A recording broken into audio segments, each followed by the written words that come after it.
সারা বছর আমরা এসি ব্যবহার করলেও শীত মৌসুমে আমাদের এসি ব্যবহার করার তেমন প্রয়োজন পড়ে না। এক্সপ্লেনেশন আজকের পর্বে আলোচনা করব শীতে এসির ব্যবহার কিভাবে করবেন, শীতে যদি আপনার এসি বন্ধ রাখতে হয় তাহলে কিভাবে যত্ন নেবেন সেই সম্পর্কে। শীতে আপনার এসি বন্ধ রাখলে আপনি অসুস্থ হয়ে পড়তে পারেন।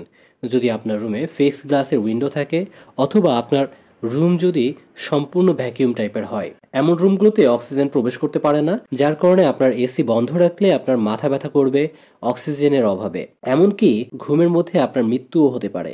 তাই ভ্যাকিউম রুমগুলোতে শীতের সময় ড্রাই মোডে এসি চালাতে পারেন। এতে এসি এর অক্সিজেন ফিল্টার সক্রিয় থাকবে এবং রুমের অক্সিজেন লেভেল ঠিক থাকবে। শীতে এসি ব্যবহার করলে এসি এর বিল খুবই কম আসে, তাই বিল নিয়ে দুশ্চিন্তা করবেন না। এবার আসুন সব থেকে গুরুত্বপূর্ণ বিষয় যেটি, সেটি নিয়ে আলোচনা করি। শীতে যদি আপনার এসি টোটালি বন্ধ রাখেন সেক্ষেত্রে আপনারা কি করবেন চলুন জেনে নেই। প্রথমেই আপনার এসি এর প্লাগ খুলে নিন। এরপর এসি এর এয়ার ক্লিনার ফিল্টার সুন্দরভাবে পরিষ্কার করুন। এরপর এসি প্লাগ পুনরায় বিদ্যুৎ সংযোগ দিন।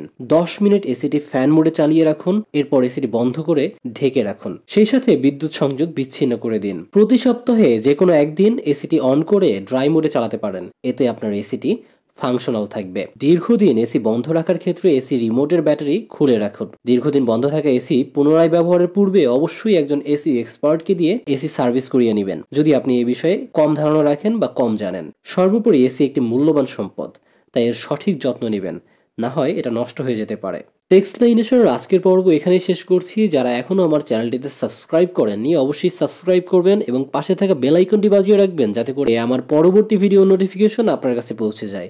ধন্যবাদ। আসসালামু আলাইকুম।